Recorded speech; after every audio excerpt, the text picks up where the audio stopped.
साथियों नमस्कार। मेरा नाम वीरेंद्र राठी है और आज फिर हम एक बहुत ही महत्वपूर्ण विषय को लेकर के हाजिर हैं। दोस्तों, पिछली वीडियो पर एक साथी ने कमेंट करके पूछा है कि मन को कैसे वश में करें, कैसे इस पर नियंत्रण पाएँ? इस पर आप कुछ प्रकाश डालिए। तो आज का वीडियो इसी के ऊपर है और साथी का प्रश्न भी बिल्कुल सही है।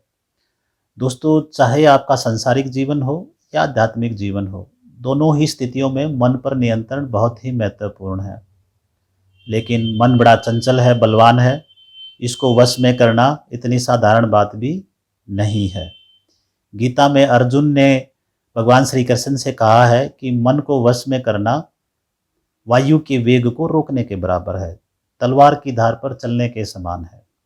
और भगवान श्री कृष्ण ने अर्जुन की इस बात को स्वीकार किया है कि हे अर्जुन, इसमें कोई संदेह नहीं है कि मन को नियंत्रण करना अत्यंत ही कठिन है, लेकिन अभ्यास और वैराग्य से इसको काबू में किया जा सकता है। दोस्तों, एक चंचल घोड़े की तरह मन भी बड़ा चंचल होता है और एक चंचल घोड़ा अपनी चंचलता से अपने घुड़सवार को बार बार गिरा देता है, लेकिन घुड़सवार के निरंतर प्रयासों से वह उस पर काबू पा लेता है। फिर वही चंचल घोड़ा घुड़सवार के इशारों पर नाचने लगता है। दोस्तों, इसी तरह हम भी अपने चंचल मन को नियंत्रण रूपी रस्सी में बांधकर इच्छा अनुसार निर्देश देकर हम उसे सही रास्ते पर ला सकते हैं और अपनी मंजिल को प्राप्त कर सकते हैं। दोस्तों, आज हम कुछ उपायों पर चर्चा करेंगे जिस पर हम काम करके अपने मन को कुछ हद तक नियंत्रण में रख सकते हैं। दोस्तों, पहला है अपने कुछ लक्ष्य बनाइए और उनको हर हाल में पूरा कीजिए। दोस्तों, जब किसी इंसान के पास कुछ करने के लिए होता है, फिर वहाँ पर सोचने के लिए कुछ नहीं रहता। दोस्तों, आपने सुना होगा खाली दिमाग शैतान का घर होता है। अगर आप अपने मन को कुछ काम नहीं दोगे तो आपका मन आपको काम देना शुरू कर देगा। दोस्तों, एक सेवक के रूप में आपका मन बहुत बेहतर तरीके से काम करता है। ये एक ऐसा सेवक है जो आपके जीवन में कमाल कर सकता है। लेकिन अगर आपने इसको शासक बनने दिया तो ये बहुत ही भयानक शासक साबित होगा और आपको एक के बाद एक न ख़त्म होने वाली परेशानियों में आपको डालता रहेगा। इसलिए अपने दैनिक कार्यों की लिस्ट बनाएं और उन कामों को हर हाल में पूरा करें। फिर आपके पास व्यर्थ की चीज़ों के लिए समय ही नहीं बचेगा। दोस्तों, जब आप ये संकल्प ले लेते हैं कि इसके सिवाय कुछ और नहीं करना, तो फिर वहाँ से सभी विकल्प गायब हो जाते हैं और मन का भटकाव कम हो जाता है।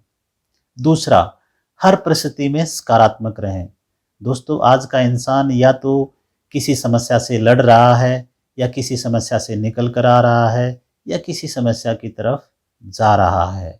जीवन लगातार समस्याओं की चलने वाली एक श्रृंखला है। कोई भी समस्या आपको ब्रेक कर सकती है, कोई भी समस्या आपको विकसित भी कर सकती है।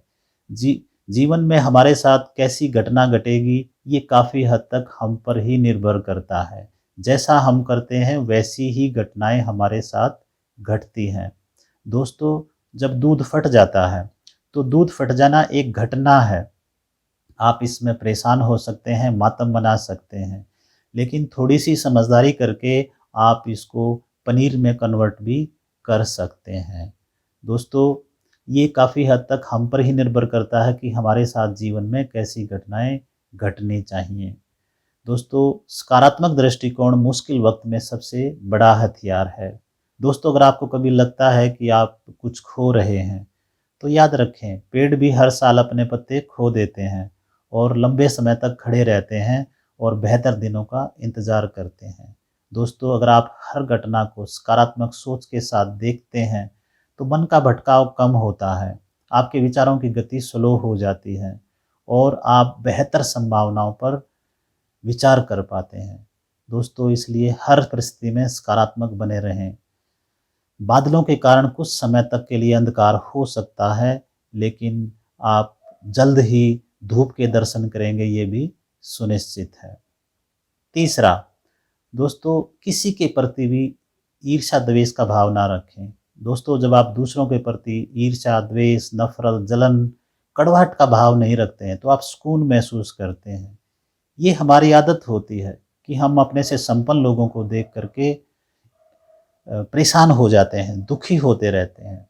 ये हमें याद रखना चाहिए कि कोई भी 2 स्टोरी एक जैसी नहीं हो सकती। हर इंसान की अपनी यात्रा है। आपको देखकर बहुत से लोग आपको देख कर के आपके जैसा बनना चाहते हैं। तो इसलिए नाहक परेशान ना हों, हर परिस्थिति में शांत रहें। चौथा, विचारों के प्रति सजग रहें। दोस्तों, जब आप विचारों के प्रति सजग हो जाते हैं, तो आपके विचारों की गति स्लो हो जाती है।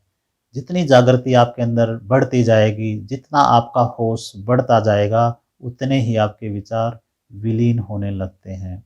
और इस तरह का अभ्यास लगातार करने से हमारे मन में चलने वाले विचार धीरे-धीरे कम होते जाते हैं और हमारा मन शांत होने लगता है। पाँचवाँ, श्वासों पर ध्यान दें। दोस्तों, जैसे ही आप अपनी आती और जाती हुई श्वास को अनुभव करते हैं, तो विचारों की गति स्लो हो जाती है। दोस्तों, विज्ञान इस बात को स्वीकार करता है कि हमारे मन का और श्वास का गहरा संबंध है। जब हमारे मन के भाव बदल जाते हैं, तो हमारे श्वास की गति भी बदल जाती है। जब हम गुस्से में होते हैं, तो हमारे श्वास की गति तेज़ हो जाती है और जब हम शांत होते हैं, तो हमारे श्वास की गति स्लो हो जाती है। जब आप अपनी आती-जाती हुई श्वास को अनुभव करते हैं, तो आप वर्तमान में आ जाते हैं और आपका माइंड रिलैक्स होने लगता है। छठा, मेडिटेशन करें। दोस्तों, आप अपने मन को शांत करने के लिए सुबह उठ कर के 15-20 मिनट मेडिटेशन ज़रूर करें। जब आपका मन ज़्यादा समय तक शांत रहता है, स्थिर रहता है, तो बेहतर समाधान देने लगता है। आप जीवन में आगे बढ़ने लगते हैं। दोस्तों, जब आप ध्यान करते हैं, आपका मन शांत होता है, तो आपको बड़ी प्रॉब्लम भी छोटी नज़र आती है। आपको मुश्किल लक्ष्य भी आसान लगने लगते हैं। और जब आप लंबे समय तक ध्यान करते हैं, तो आपके अंदर चलने वाले बुरे विचार, गंदे विचार अपने आप समाप्त होने शुरू हो जाते हैं और आपकी लाइफ पीसफुल और ब्लिसफुल होने लगती है।